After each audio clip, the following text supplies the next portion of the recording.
The Canadian government will now allow 30-year amortizations on insured mortgages for first-time homebuyers with one big catch. You have to buy a new property. This news obviously recently came out and it was all over social media, all over Twitter, all over my Instagram feed, and everyone was kind of posting it like, oh my gosh, this is great. It's going to help more first-time homebuyers get in the market, and I'm not so sure about that. My name is Tom Storey. Welcome back to the channel. On today's video, we're going to discuss what this 30-year amortization for first-time homebuyers could potentially mean, where I think the government actually fell short on this new plan, and I want to actually give a few solutions so that they could actually make these changes, which would actually be meaningful for first-time homebuyers trying to enter the market. Okay, so for those that don't know, an insured mortgage means putting down anything lower than 20%. It is also anything under $1 million because you have to put over 20% if you buy a property over $1 million. Now, the odd thing for me with this announcement is that they're only doing it for new built homes, new construction condos, new built homes. And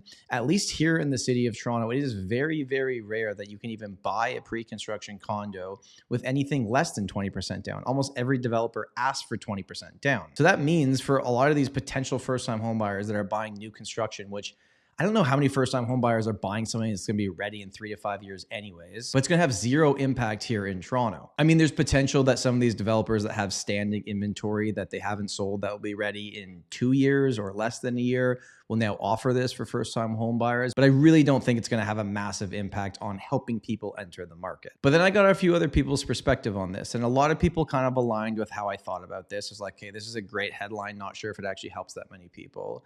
But then somebody that's very, very high up at one of these mortgage insurers, I talked to them and they said, this is great.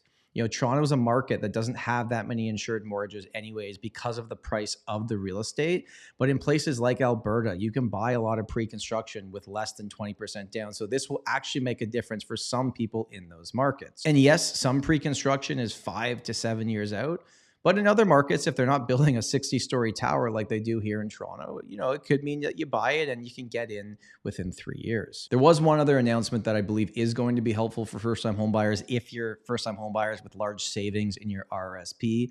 They've upped it to $60,000, the amount that you can take out, and you're going to have longer to pay it back now. It was at $35,000 up to this point. That combined with the first home savings account, which I actually do think is a great thing. If you use them both correctly and you can save, yes, this will have an impact for first-time buyers. But when I'm looking at this and seeing on the commentary online, it's like, why didn't they just do this for every property type? If they didn't just limit this to new construction, it could be applied to resale as well. I think it would have been great because it would have helped a lot more people get into the market with that 30-year amortization. And let's be clear as well, the 30-year am just means you're paying more mortgage over a longer period of time, right? But it does bring down those monthly payments and could help a few more people get into the market. And we have to remember that for the most part, buying a new piece of real estate costs you more than buying something that's already available on the market today. So hopefully based on the response to this, they open it up for the entire market where it's not just limited to new construction.